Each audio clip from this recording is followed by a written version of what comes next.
નમસ્કાર વિદ્યાર્થી મિત્રો, વેલકમ ટુ અક્ષરમ પાઠશાળા. તો મિત્રો, આજે ધોરણ 10 નું ગણિતનું એક અગત્યનું પ્રમેય છે, એની ચર્ચા કરવી છે કે જેનું નામ છે સમપ્રમાણતાનું મૂળભૂત પ્રમેય.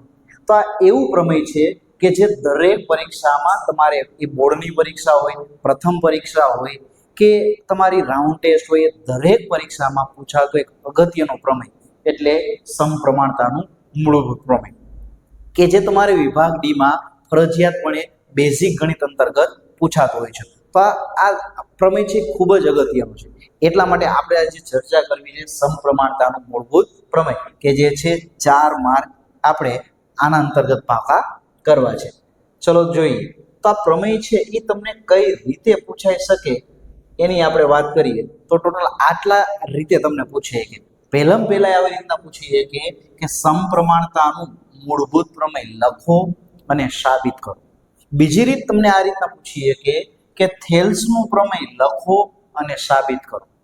ત્રીજી રીત તમને આવી રીતના પૂછીએ કે સાબિત કરો કે જો ત્રિકોણની કોઈ એક બાજુને સમાંતર દોરેલી રેખા બાકીની બે બાજુઓને ભિન્ન બિંદુમાં છેદે તો બાજુ પર કપાતા રેખાખંડ તે બાજુઓનું સમપ્રમાણમાં વિભાજન કરે છે. અને ત્રીજી વસ્તુમાં તમને પૂછીએ કે તમને અહીંયા કોઈ ત્રિકોણ આપી, એમ કહી દે ત્રિકોણ એબીસી ની બાજુ બીસી ને સમાંતર રેખા બાકીની એ બાજુને એબી અને એસી માં ડી અને ઈ બિંદુમાં છેદે તો આવું સાબિત કરો. આની જગ્યાએ તમને ત્રિકોણ બદલી પણ શકે. એની જગ્યાએ તમને અહીંયા ત્રિકોણ છે ને એનું નામ PQR પણ આપી શકે, ત્રિકોણ PQR, અને અહીંયા એ પ્રમાણે ગુણોત્તર બદલાવી શકે.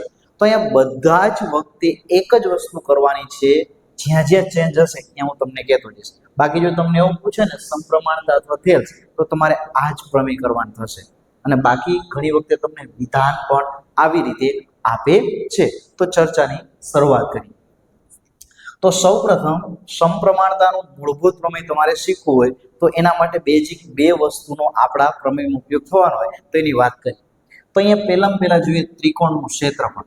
તો ત્રિકોણનું ક્ષેત્રફળનું સૂત્ર છે 1/2 પાયો ગુણ્યા વેધ. તો આનો તમને ખ્યાલ હોવો જોઈએ કે કોઈ પણ ત્રિકોણ છે એનું ક્ષેત્રફળ 1/2 પાયો ગુણ્યા વેધ. ત્યારબાદ તમને જો આવી રીતના લઘુકોણ ત્રિકોણ આપેલો હોય, માની લો કે ABC, તો અહીંયા BC ને કહેવાય પાયો, અને અહીંયા એક બીજું કંઈક બનાવ્યું હોય તો આને કહેવાય વેધ. તો આનું સૂત્ર થાય 1/2 પાયો એટલે BC અને વેધ એટલે AD. આવું ક્યારે કરવાનું? તો લઘુકોણ ત્રિકોણ હોય ત્યારે. હવે માની લો કે ક્યારેક તમને આવી રીતના ગુરુકોણ ત્રિકોણ આપ્યો હોય તો આનો પાયો છે ને એ BC થશે, અહીંયા પાયો છે ને એ BC થશે, પણ વેધ છે એ અહીંયા બહાર આવશે, એટલે કે અહીંયા AD છે ને એ શું છે તો કે વેધ થશે. તો અહીંયા AD વેધ થશે, એટલે 1/2 BC ગુણ્યા AD. તો આ ગુરુકોણ ત્રિકોણમાં આ રીતનું હોય છે. અને જો તમને આવી રીતના કાટકોણ ત્રિકોણ આપે તો અહીંયા કાટકોણ ત્રિકોણ માટે પાયો કોને કહેવાય એ સમજીએ. તો અહીંયા એક પાયો છે એ આને કહેવાય, તો એને અનુરૂપ વેધ કયો કહેવાય તો કે આને વેધ કહેવાય. પણ જો આપણે કર્ણને પાયો ગણીએ તો એને અનુરૂપ વેધ છે એ આને કહેવાય. તો આવી રીતના કંઈક યાદ રાખજો ત્રિકોણનું ક્ષેત્રફળનું સૂત્ર. બીજું તમારે એક યાદ રાખવાનું એ કે એક જ પાયા પર બે ત્રિકોણ આવ્યા હોય, બરાબર. માની લો કે આવી રીતના એક ત્રિકોણ ABC છે, બરાબર, અને અહીંયા ડી અને ઈ બિંદુ છે. તો અહીંયા તમે જુઓ ને તો બે ત્રિકોણ દેખાય છે. એક દેખાય છે ત્રિકોણ DBE અને એક ત્રિકોણ દેખાય છે ત્રિકોણ DEC. તો અહીંયા જો એક જ પાયો, એટલે બંનેનો પાયો કયો છે? એક જ છે. અને બે સમાંતર રેખા, માની લો કે BC અને DE, આ સમાંતર રેખાની વચ્ચે બે ત્રિકોણ આવ્યા છે. કયા કયા? તો એક છે DBE, એક DBE નું ક્ષેત્રફળ મેળવો, અને બીજું તમે DEC નું મેળવો, DEC નું. તો આ બંનેનું ક્ષેત્રફળ કેવું થાય? સમાન થાય. આ થિયરી તમારે ધોરણ 9 ની અંતર્ગત આવી ગઈ છે, બરાબર. તો એનો ઉપયોગ છે અહીંયા થયેલો છે કે એક જ પાયા પર અને બે સમાંતર રેખાઓની વચ્ચે આવેલા બે ત્રિકોણના ક્ષેત્રફળ સમાન. તો અહીંયા આ બે વસ્તુનો ઉપયોગ પ્રમેયમાં કરવાનો છે, બરાબર. ક્ષેત્રફળ 1/2 પાયો ગુણ્યા વેધ અને એને અનુરૂપ આ બે ત્રિકોણનું ક્ષેત્રફળ. ચલો હવે તમને એમ કહે છે કે સમપ્રમાણતાનું મૂળભૂત પ્રમેય લખો અને સાબિત કરો. તો સમપ્રમાણતાનું મૂળભૂત પ્રમેય છે એ આવું કંઈક થશે. આ એનું વિધાન થશે. જો વિધાન પૂછે તો આ રીતના લખવાનું કે જો ત્રિકોણની કોઈ એક બાજુને સમાંતર દોરેલી રેખા બે બાજુને ભિન્ન બિંદુમાં છેદે તો એના ઉપર કપાતા રેખાખંડ એ બાજુઓનું સમપ્રમાણમાં, એનું પ્રમાણ કેવું હશે? સમાન હશે, એમાં વિભાજન કરે છે. ઉદાહરણ તરીકે પહેલું કામ કરવાનું, ત્રિકોણ એબીસી કે તો પહેલા એક ત્રિકોણ એબીસી આ રીતના દોરવાનું. તો અહીંયા આપણે ત્રિકોણ એબીસી દોરી લીધું. હવે શું કરવાનું છે? તો ત્રિકોણ એબીસી માં બીસી હોય ને એને સમાંતર એક રેખા દોરવાની. તો આ બીસી ને સમાંતર રેખા અહીંયા ડીઈ દોરવાની. બરાબર. પછી શું કરવાનું?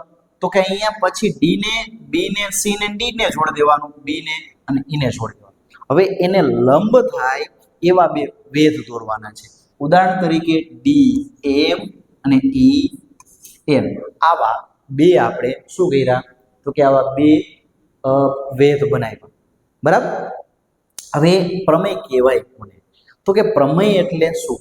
તો કે ગણિતના કોઈ વિધાનને તાર્કિક દલીલ વડે સાબિત કરવામાં આવે છે તેને પ્રમેય કહેવાય. અને પ્રમેયના કુલ 3 અંગો છે. કયા કયા? તો કે પક્ષ, સાધ્ય અને સાબિતી. તો કોઈ પણ પ્રમેય તમારે ધોરણ 9 નો હોય, 10 નો હોય, તો પહેલું કામ શું કરવાનું? તો પહેલા એક આકૃતિ સમજી અને દોરી નાખવાની.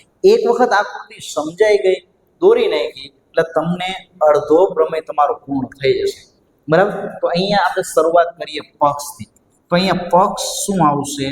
તો કે ત્રિકોણ એબીસીમાં, ત્રિકોણ એબીસીમાં બીસી ને સમાંતર રેખા, બીસી ને સમાંતર રેખા, બીસી ને સમાંતર રેખા, ત્રિકોણ એબીસીમાં બીસી ને સમાંતર રેખા કઈ છે?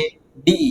તો એને સમાંતર રેખા એબી ને બિંદુ ડી, એબી ને બિંદુ ડી અને એસી ને બિંદુ ઈ માં છેદે છે, એસી ને બિંદુ ઈ માં છેદે છે.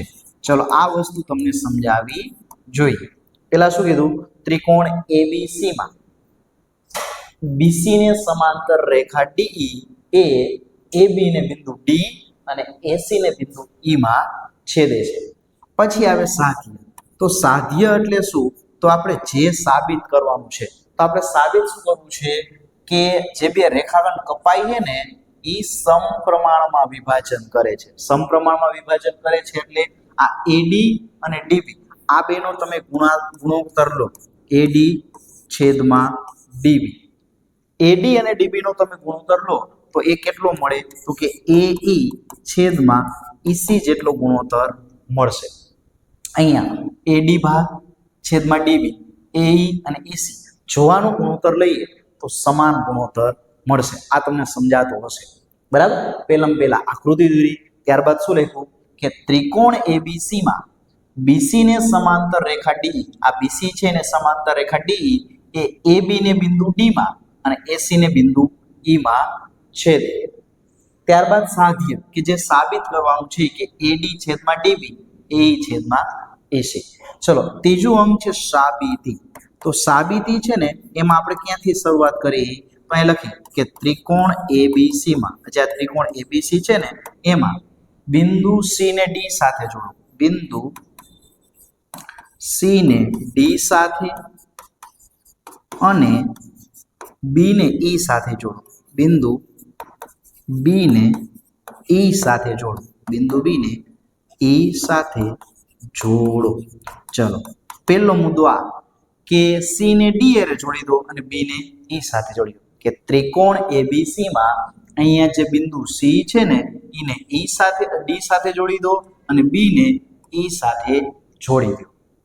ત્યારબાદ ડી એમ લંબ થાય એવો એ દોરો, ડી એમ લંબ એ અને બીજો કયો છે? ઈ એન લંબ ડી એમ લંબ એ અને ઈ એન લંબ એડી દોરો. લંબ એટલે કાટખૂણો. તો પાયો વેધ છે હંમેશા અહીંયા કાટખૂણો બનાવે. બરાબર. તો અહીંયા ડી એમ એ ને લંબ થાય એવું અને એડી ને લંબ ઈ એન થાય આવા બે વેધ દોરો. તો અહીંયા પક્ષ સાથી અને સાબિતી આટલી થશે. ફરીથી સમજીએ. પક્ષ એટલે ત્રિકોણ એબીસી માં બીસી ને સમાંતર રેખા ડીઈ દોરી. ત્યારબાદ અહીંયા બી ને ઈ સાથે જોડી દીધો, સી ને ડી સાથે, પછી ડીએમ લંબ એ દોર્યું, ઈએન લંબ એડી દોર્યું. તો આ શું થયું? તો આ પક્ષ સાથી અને સાબિતીની શરૂઆત થઈ. હવે શું કરવાનું છે? સાબિત કરવાનું છે. તો સાબિત કરવા માટે અલગ અલગ ત્રિકોણ લેવાના છે. તો અહીંયા જુઓ, અહીંયા સાબિતીમાં એડી આવે તો એડી એટલે આ, તો એડી આવતો એવો ત્રિકોણ કયો થાય? તો કે એડી બાજુ આવે એવો ત્રિકોણ એડીઈ થાય. તો ત્રિકોણ કયો થાય? એડીઈ. તો અહીંયા સૌપ્રથમ ગુણોત્તર લેવાનો કે ત્રિકોણ એડીઈ નું ક્ષેત્રફળ, ત્રિકોણ એડીઈ નું ક્ષેત્રફળ છેદમાં ત્રિકોણ. હવે અહીંયા સાધ્યમાં છેદમાં ડીબી છે, તો ડીબી વાળો ત્રિકોણ લેવાનો છે. ચલો, ડીબી વાળો ત્રિકોણ એટલે કયો થાય? તો કે એટલે થાય ડીબી અને ઈ. આ ત્રિકોણ લેવાનો છે. તો છેદમાં ત્રિકોણ ડીબીઈ નું ક્ષેત્રફળ. ચલો, એડી નું સૂત્ર ક્ષેત્રફળનું થાય 1/2 પાયો ગુણ્યા વેધ. ચલો, પાયો કેટલો છે? તો કે પાયો છે એડી અને વેધ કેટલો છે? ઈએન. તો અહીંયા આવશે 1/2 એડી ગુણ્યા ઈએન. બરાબર? તો યાદ રાખો કે આ થશે પાયો અને એને અનુરૂપ આ થશે વેધ. તો અહીંયા એડી છે ને એ પાયો થાય અને વેધ શું થાય? ઈએન થાય ત્રિકોણ એડી માટે. છેદમાં ડીબી. તો અહીંયા ડીબી માટે પાયો કેટલો થશે? તો ડીબી માટે ડીબી પાયો થશે, પણ ગુરુકોણ ત્રિકોણ એટલે ઈએન શું થશે? વેધ. સમજો ખાસ, ડીબી પાયો અને ઈએન વેધ. એટલે અહીંયા 1/2 પાયો એટલે ડીબી અને વેધ એટલે શું થશે? ઈએન.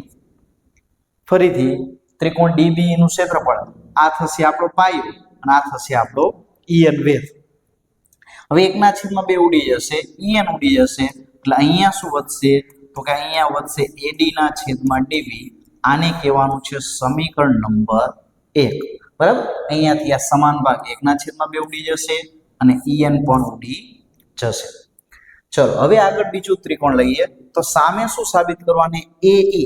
તો એઈ વાળો ત્રિકોણ પાછો કયો થશે? તો કે એડીઈ. એમાં એ આવી જાય છે, તો ફરીથી આપણે લેવાનો છે ત્રિકોણ એડીઈ નું ક્ષેત્રફળ. ત્રિકોણ એડીઈ નું ક્ષેત્રફળ એના છેદમાં, ચલો હવે નીચે શું લાવવાની છે? ઈસી. ઈસી એટલે આ ભાગ થયો.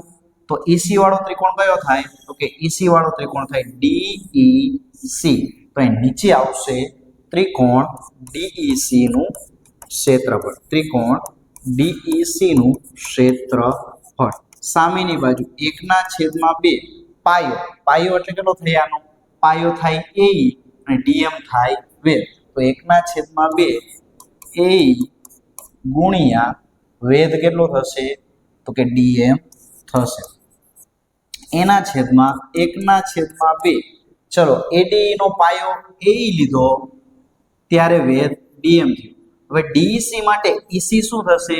તો કે ઈસી થશે પાયો અને એનો વેધ કેટલો થશે? ડીએમ થશે. તો અહીંયા 1/2 ઈસી ગુણ્યા ડીએમ એટલે કે ત્રિકોણ ડીઈસી નો પાયો ઈસી થાય અને વેધ કેટલો થાય? ડીએમ થાય. તો અહીંયાથી અડધો ભાગ કેન્સલ થશે, ડીએમ ઉઠશે, તો જવાબ મળશે a ના છેદમાં ઈસી. આને કહેવાનું સમીકરણ નંબર 2. તો બે સમીકરણ મળ્યા. હવે આપણે અહીંયા એડીઈ તો સમાન છે જ, હવે ડીબી અને ડીસી નું ક્ષેત્રફળ સમાન કરવું છે. તો અહીંયા લખી કે ત્રિકોણ ડીબીઈ અને ત્રિકોણ ડીઈસી એ એક જ પાયા પર અને બે સમાંતર રેખાની વચ્ચે આવેલ છે. અને બે સમાંતર રેખાની વચ્ચે આવેલ છે. બે સમાંતર રેખાની વચ્ચે આવેલ છે. જો અહીંયા ત્રિકોણ ડીબીઈ ની વાત કરીએ, ત્રિકોણ ડીબીઈ અને ત્રિકોણ ડીઈસી આ બંને ત્રિકોણ છે ને એનો પાયો જો બીસી એક જ છે. એટલે અહીંયા શું લખ્યું કે બંને ત્રિકોણનો પાયો એક જ છે અને બે સમાંતર રેખા બીસી અને ડી આ બે ની વચ્ચે આવેલા છે. BC અને સમાંતર DE આ બેની વચ્ચે આવેલા છે. આથી આપણે એવું કહીએ કે ત્રિકોણ DBE નું ક્ષેત્રફળ લ્યો ને, એનું ક્ષેત્રફળ અને ત્રિકોણ DEC આ બે સમાન થાય. આ ત્રિકોણ DEC નું ક્ષેત્રફળ સમાન થાય. આને કહેવાનું સમીકરણ નંબર 3. બરાબર. તો અહીંયા જો AD DB આ બંને ભાગ કેવા થયા?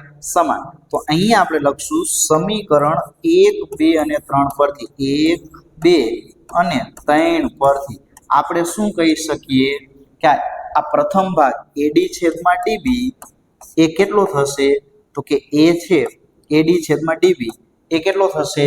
તો કે આ બીજા સમીકરણ જેટલો થશે, એટલે કે E ના છેદમાં EC બરાબર આટલો થશે. કે આ બંનેના ભાગ AD છેદમાં DB અને AE છેદમાં EC આ બંને કેવા થશે? સમાન થશે. તો વિદ્યાર્થી મિત્રો આ હતું આપણું પ્રમેય, સમપ્રમાણતાનું મૂળભૂત પ્રમેય. ફરીથી આપણે ઝડપથી જોઈ લઈએ. પહેલું કામ શું કરવાનું છે કે પહેલા એક ત્રિકોણ દોરવાનું, એનું નામ ABC આપી દીધું, આનું DE આપી દીધું.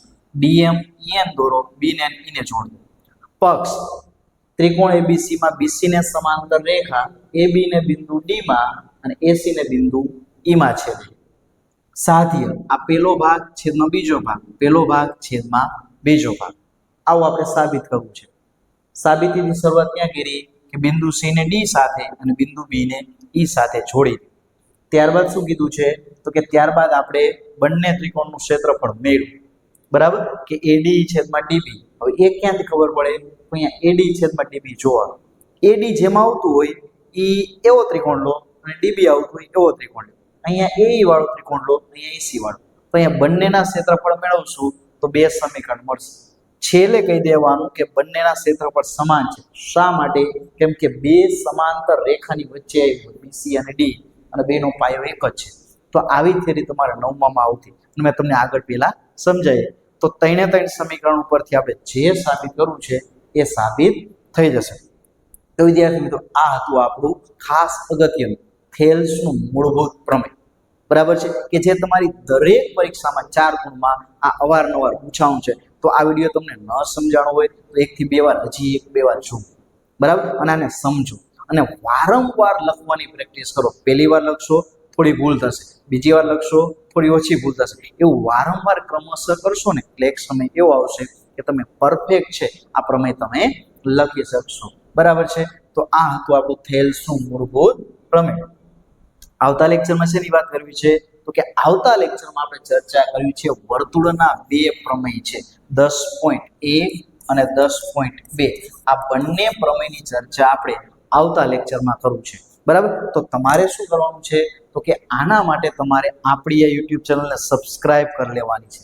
કેમ કે જો તમે સબસ્ક્રાઇબ કરેલી હશે, નોટિફિકેશન ઓન રાખી હશે તો અને તો જ જ્યારે પણ આપણે આ પ્રમેય અથવા ઇમ્પોર્ટન્ટ વિડીયો મૂકશું ત્યારે તમે સહેલાઈથી આવા વિડીયો નિહાળી શકશો. તો આવા જ અવનવા વિડીયો જોવા માટે આપણી YouTube ચેનલને તમારે સબસ્ક્રાઇબ કરી નાખવી છે. ધન્યવાદ. નમસ્કાર વિદ્યાર્થી મિત્રો, વેલકમ ટુ અક્ષરમ પાઠશાળા. અક્ષરમ પાઠશાળાના ડિજિટલ પ્લેટફોર્મ પર આપ સૌનું સ્વાગત છે. તો મિત્રો આપણે આના પહેલાના એક વિડીયોની અંતર્ગત આપણે વાત કરી હતી સમપ્રમાણતાનું મૂળભૂત પ્રમેય કે જે તમારે વિભાગ ડી ની અંતર્ગત આવતું હોય અને એ પણ મોસ્ટ આઈએમપી પ્રમેય છે. એની સાથે સાથે આજે આપણે ચર્ચા કરવી છે વર્તુળનું પ્રમેય કે જે તમારે વિભાગ સી અંતર્ગત આવતું હોય છે અને દરેક પરીક્ષામાં બેઝિક ગણિત અંતર્ગત પૂછાતું જ હોય છે. તો પ્રમેયના તમારા 7 માર્ક ફિક્સ હોય છે. તો એના અંતર્ગત આજે આપણે વર્તુળનું પ્રમેય છે એની ચર્ચા કરવી છે કે જેનાથી આપણે 3 માર્ક છે એને આપણે પાકા કરવા છે. તો જોઈએ પ્રમેય છે એ તમને આવી રીતના કંઈક પૂછાશે. તમને એવું કહેશે કે સાબિત કરો કે વર્તુળના બહારના બિંદુમાંથી દોરેલા સ્પર્શકોની લંબાઈ સમાન હોય છે. એક આવી રીતના પૂછી શકે. બીજી કઈ રીતના પૂછી શકે? બીજું એવું પૂછી શકે કે જો બિંદુ પી એ ઓ કેન્દ્રવાળા વર્તુળની બહારના ભાગમાં આવેલું બિંદુ હોય અને પી માંથી વર્તુળને સ્પર્શક દોર્યા હોય અને ક્યુ આરમાં સ્પર્શે તો આ ટાઈપનું સાબિત કરો. આ રીતના બે રીતના પૂછાઈ શકે.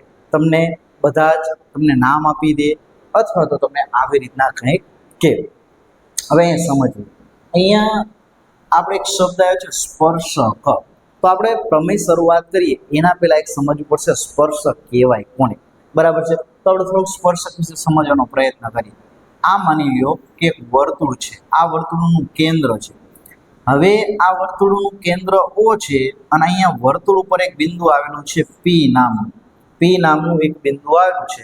તો આને સ્પર્શ કરતી આવી રીતની કોઈ એક રેખા દોરો તો આને કહેવાય વિદ્યાર્થી મિત્રો સ્પર્શક.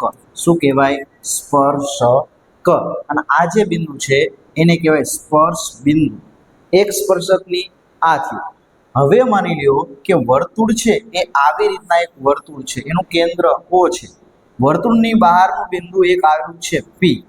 હવે આ P માંથી આવી રીતના બે સ્પર્શક દોરી શકાય, પહેલો અને બીજો. તો અહીંયા જે સ્પર્શ કરે છે ને અહીંયા PQ અને PR, તો આ બંને છે ને પહેલું અને બીજું, આને પણ શું કહેવાય? તો કે આને પણ સ્પર્શક કહેવામાં આવે છે. હવે પ્રશ્ન ઘણા નહીં થતો કે સાહેબ આવી રીતના હોય, આ વર્તુળ હોય અને આવી રીતના આમ થાય તો આને શું કહેવાય? તો આને કહેવાય છેદિકા. શું કહેવાય? છેદિકા. તો એવું યાદ રાખવાનું કે વર્તુળનું ઉપરનું બિંદુ હોય તો એક સ્પર્શક મળે અને વર્તુળની બહાર બિંદુ હોય તો આવી રીતના બે સ્પર્શક મળી શકે. તો ચર્ચા કરીએ પ્રમેય. ચલો, તો અહીંયા સૌ પ્રથમ વિધાન છે ને એને ઉપરથી આપણે કરીએ કે વર્તુળના બહારના બિંદુ, ચલો આ વર્તુળ છે, આ એનું કેન્દ્ર છે, એની બહારનું બિંદુ અહીંયા ધારી લો કે એક P નામનું બિંદુ આવેલું છે. એમાંથી બે સ્પર્શક કર્યા આકૃતિમાં દેખાય મુજબ, એક સ્પર્શક દોરી PQ અને બીજો સ્પર્શક દોરી છે PR. અહીંયા કેન્દ્ર છે એનું નામ આપી દઈ O. તો આટલી વસ્તુ આપેલી છે. તો અહીંયા આપણે પક્ષમાં શું લખી શકીએ? તો કે પક્ષમાં આપણે આવું લખી શકીએ કે O કેન્દ્રવાળા વર્તુળની બહારના ભાગના બિંદુ P માંથી દોરેલા બે સ્પર્શકો કયા છે? દોરેલા બે સ્પર્શકો PQ અને PR છે. PQ અને PR છે, બરાબર? આ થયું આપણું પક્ષ. પક્ષ એટલે રકમ આપેલી હતી એના ઉપરથી લઈ કે O કેન્દ્રવાળા વર્તુળ અને એની બહાર આવેલું બિંદુ P માંથી બે સ્પર્શક PQ અને PR આપેલ છે અથવા તો છે. સાધ્ય. તો સાધ્ય એટલે જે આપણે સાબિત કરવું છે, આપણે સાબિત શું કરવું છે? તો વર્તુળની બહારનું બિંદુ P, એમાંથી બે સ્પર્શક દોર્યા PQ અને PR, આ બેની લંબાઈ કેવી આપણે કરવી છે? સમાન સાબિત કરવી. તો સાધ્ય શું થશે? તો કે સાધ્ય થશે PQ બરાબર PR. આ થશે સાધ્ય. આગળ ચર્ચા કરીએ સાબિતી. તો સાબિતી છે એમાંની શરૂઆત ક્યાંથી થશે? તો કે સાબિતીની શરૂઆત થશે કે OQ અલ્પવિરામ OP અને OR ને જોડો. આ ત્રણ વસ્તુને જોડો. OP OQ અને OR આ ત્રણને આવી રીતના જોડો. અહીંયાથી શરૂઆત કરવા, બરાબર? આટલી વસ્તુ આપણે કરી. OQ OP અને OR ને જોડો. હવે અહીંયા આકૃતિ ઉપરથી એક વસ્તુ દેખાશે કે અહીંયા ત્રિજ્યા છે ને, ત્રિજ્યા અને અહીંયા સ્પર્શક આ બંને શું હોય છે? લંબ હોય છે. શું હોય છે? લંબ હોય છે. આ ખબર ક્યાંથી પડી? તો કે આ ખબર પડી આપણને સ્પર્શક અને ત્રિજ્યા વચ્ચેનો ખૂણો કાટખૂણો હોય છે એવું પ્રમેય 10.1 માં આપણે સાબિત કરેલું છે. તો અહીંયા આપણે એવું લખી શકીએ કે અહીં ખૂણો OQP અને ખૂણો ORP એ કાટખૂણા છે. કેમ કાટખૂણા છે? તો કે અહીંયા ત્રિજ્યા અને સ્પર્શક વચ્ચેનો ખૂણો છે. ત્રિજ્યા અને સ્પર્શક વચ્ચેનો ખૂણો છે. તો એ હંમેશા કેવા હોય? તો કે એ હંમેશા એકબીજાને લંબ હોય છે, બરાબર છે? તો આપણે એને કેવા કીધા? એ કાટખૂણા છે. તો અહીંયા આ બે ખૂણા કેવા કીધા? કાટખૂણા કીધા. તો હવે અહીંયા કાટકોણ ત્રિકોણ બે બન્યા. એક કાટકોણ ત્રિકોણ OQP અને કાટકોણ ત્રિકોણ ORP આવા બે ત્રિકોણ માટે બરાબર એક ત્રિકોણ OQP અને બીજો ત્રિકોણ ORP એટલે ઉપરનો પેલો ત્રિકોણ અને નીચેનો બીજો ત્રિકોણ આ બે માટે આપણે શું કહી શકીએ કે આપણે આવું કહીએ કે ખૂણો OQP બરાબર ખૂણો ORP અહીંયા OQP ની કિંમત અને ORP આ બેની કિંમત સમાન છે કારણ શું કે બંને છે ને એ કેવા છે તો બંને કાટખૂણા છે કેવા છે કાટખૂણા છે આગળ વાત કરીએ કે બંને કાટખૂણાની સામેની બાજુ હોય ને આને કહેવાય કર્ણ અહીંયા OP શું થશે તો કે OP થશે કર્ણ સેમ ORP ત્રિકોણ માટે પણ OP શું થશે કર્ણ તો બંનેના કર્ણ છે એનું મૂલ્ય પણ સમાન થશે અહીંયા OP બરાબર OP લખી શકીશું કારણ શું છે તો કે કારણ કર્ણ અથવા તો સામાન્ય બાજુ કર્ણ અથવા સામાન્ય બાજુ બંનેનો કર્ણ શું છે તો અહીંયા બંને OQP અને ORP નો કર્ણ આ ભાગ કેવો છે સમાન છે અને આ કર્ણનું માપ કેવું છે સામાન્ય બાજુ છે એટલે આપણે OP બરાબર OP લખી શકીએ આ પ્રથમ OP એટલે એવું સમજવાનું કે OQP નું બાજુ કર્ણ છે અને નીચેનો OP એટલે સમજવાનો કે નીચેના ત્રિકોણનો OP છે ચલો આગળ જોઈએ OQ બરાબર OR OQ બરાબર OR કારણ શું છે તો કે બંને બાજુ અથવા તો બંને બાજુની શું છે ત્રિજ્યા સમાન છે અહીંયા OQ શું છે ત્રિજ્યા અને અહીંયા OR શું છે ત્રિજ્યા તો આ બંને ત્રિજ્યાના માપ કેવા હોય સમાન એક જ વર્તુળને અસંખ્ય ત્રિજ્યા અને દરેક ત્રિજ્યાના માપ કેવા હોય છે સમાન હોય છે શું હોય છે સમાન હોય છે એટલે આપણે એમ કહી શકીએ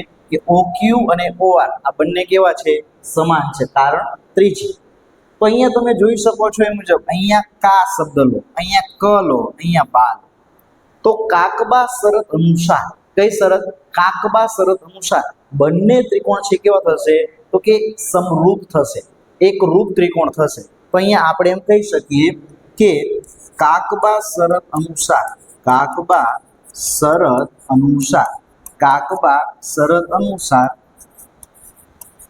ત્રિકોણ OQP અને એને સમરૂપ અહીંયા શું થશે ત્રિકોણ ORP બરાબર આ બે ત્રિકોણ કેવા થશે કે આ બંને ત્રિકોણ સમરૂપ થશે જો આ બંને ત્રિકોણ સમરૂપ હોય તો આપણે એ એકરૂપ પણ હોય ત્રિકોણ OQP એ ત્રિકોણ ORP ને એકરૂપ પણ હોય તો આ બંને ત્રિકોણ સમરૂપ અને એકરૂપ છે તો એકરૂપ ત્રિકોણ માટે શું સમાન હોય તો કે એકરૂપ ત્રિકોણની અનુરૂપ બાજુઓ સમાન હોય તો આપણે કઈ બાજુ સમાન સાબિત કરવાની છે PQ તો અહીંયા આપણે કહી શકીએ કે આથી PQ બરાબર PR અને આ બાજુને અનુરૂપ આ બાજુ કેવી હશે સમાન હશે અને આપણે એ જ વસ્તુ સાબિત કરવાની છે કે PQ બરાબર PR આવું આપણે સાબિત કરવું છે અને એ આરામથી સાબિત થઈ જશે તો અહીંયા આવી રીતના કંઈક તમને પ્રમેય પૂછાય અને તમારે આન્સર એનો આવી રીતે આપવાનો થશે તમે વિડીયોને પોઝ કરી અને તમે આખું પાકી બુકમાં તમે લખી પણ શકશો જોઈએ એક વખત ઉપર છેલ્લું તમને સમજાવું કે વર્તુળનું બહારનું બિંદુ તો અહીંયા વર્તુળ દોરવાનું એની બહાર બિંદુ P લેવાનું એમાંથી બે સ્પર્શક PQ અને PR દોરવાનું ત્યારબાદ અહીંયા લખી નાખવાનું કે O કેન્દ્રવાળા વર્તુળની બહારના ભાગના બિંદુ P માંથી દોરેલા બે સ્પર્શક PQ અને PR છે સાથીમાં આપણે આ બંને સ્પર્શક છે આ બંને સ્પર્શક PQ1 આ પેલો સ્પર્શક અને આ આપણો બીજો સ્પર્શક આ બંને આપણે સમાન છે એવું સાબિત કરવાનું છે તો PQ બરાબર PR કર્યું શું સાબિતીની શરૂઆત અહીંયાથી કરી OQ OR અને OP ને જોડો તો આપણે જોડી દીધું સાબિતીમાં શું સાબિત કરવું હતું તો અહીંયા પહેલા લખ્યું કે અહીંયા ખૂણો OQP એટલે આ ખૂણો અને આ ખૂણો બે કાટખૂણા છે શા માટે ખૂણા સમાન છે એ પણ લખ્યું કે ત્રિજ્યા અને સ્પર્શક વચ્ચેનો ખૂણો આના પહેલાના પ્રમેય 10.1 માં આપણે એવી ચર્ચા કરી હતી કે ત્રિજ્યા અને સ્પર્શક વચ્ચેનો ખૂણો લંબ હોય છે બરાબર છે લંબ એટલે કાટખૂણો તો એના ઉપરથી આપણે એવું કીધું કે આ બંને ત્રિકોણ કાટખૂણ છે અને બેના ત્રિકોણ માટે આપણે આવું સાબિત કર્યું કે કાટખૂણો બંનેનો સમાન છે કર્ણ સમાન છે અને બાજુ સમાન છે બરાબર કાટખૂણો OQP આ ખૂણો સમાન પછી કર્ણ બેનો સમાન OP અને પછી બાજુ OQ અને OR આટલું સમાન તો તો કાકબા શરત અનુસાર ત્રિકોણ ઓક્યુપી અને ઓઆરપી કેવા થયા? સમરૂપ ત્રિકોણ થયા. અને એની એકરૂપતાને અનુસાર આપણે કાકબા શરત અનુસાર આપણે પીક્યુ એટલે આ બાજુ અને એને અનુરૂપ બાજુ પીઆર આ બંને કેવા કીધા? સમાન થઈ ગયા. તો અહીંયાથી આપણે કહી શકીએ કે આ ધોરણ 10 માટેનો એક અગત્યનો પ્રમેય છે કે જે તમારે અવશ્ય કરી લેવો જોઈએ. તો આવા જ અવનવા વિડીયો જોવા માટે તમારે આવા જ અગત્યના વિડીયો જોવા માટે જે તમને પરીક્ષામાં ખૂબ જ સારા માર્ક અપાવી શકે છે એના માટે તમારે આપણી આ યુટ્યુબ ચેનલ છે એને શું કરવાનું ભૂલવાનું નથી? તો કે એને સબસ્ક્રાઇબ કરવાનું ભૂલવાનું નથી. તો આવા જ વિડીયો જોવા માટે આપણી ચેનલ સાથે જોડાયેલા રહેજો. ધન્યવાદ. જય હિન્દ, જય ભારત.